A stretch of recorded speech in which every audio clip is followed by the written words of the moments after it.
Spiel, husband and eldest child, and it's an at-fault state, like I mentioned earlier. So she kissed any chance of getting her way goodbye. I'll go into detail about it in the final post. Update 6. Part 3. This is what I know of the divorce from my brother Dan. Dan's lawyer pulled some strings to get the divorce started as fast as possible. But it cost him. I don't know the more specific details, or how much it all cost. They never told me. Sil, on the other hand, was financially backed into a corner very badly. And you know what can happen when you corner an animal. She fought back. But the law was not on her side, nor was her dwindling finances. Sil's parents had to pay for a lawyer for her. And not a very good one either. Also, she actually brought her affair partner to the divorce court to testify on her behalf.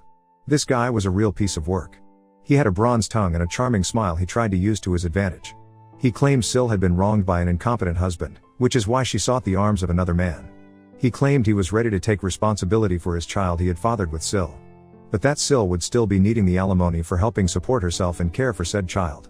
He remarked that because Dan at the time was still on the birth certificate, alimony should be one of his obligations. Dan said this guy used big words and a charming smile, but seemed an extra special kind of stupid. And coming from Dan, that's saying something. The judge was also not swayed in the slightest, and told the bronze-tongued lout that he was a hypocrite for saying he was ready to take responsibility for his own child, while also holding his hand out for money from the man whose marriage he'd helped ruin. That shut him up. Dan was prepared to sue his wife's affair partner for alienation of affection too. However, that fell through. I guess it would have been on Dan to prove how much she'd loved him before the affair started. But after her mask came off and we saw the real her, we're not sure if she ever really loved him at all, or if she just loved having a meal ticket. Someone here pointed out Sil probably kept popping out kids to avoid getting a job. And you may have been right.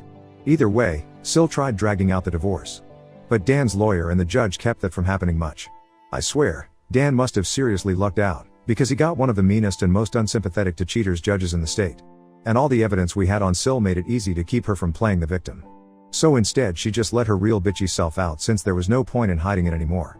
The court had all of the records provided by Dan and myself, police reports, photos and recordings to prove she was an abusive narcissist. There was a mountain against Sil that she had no way to climb over or hike around. She tried standing against the mountain. But that was prime avalanche territory. In the end of the divorce, Sil struck a deal to end things quick. Dan takes 3/4 of the credit card debt, gets his name off the affair baby's birth certificate, and Sil walked away with only partial custody of her children, no alimony, but also without most of the credit debts she racked up. Her being legally employed by her parents meant she had an income of her own to fall back on to start paying off her debts. She can see her other kids almost whenever she wants, and can take them on weekends. But for whatever reason has made very few attempts to even see them.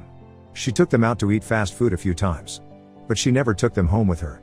The kids are back in school now. So that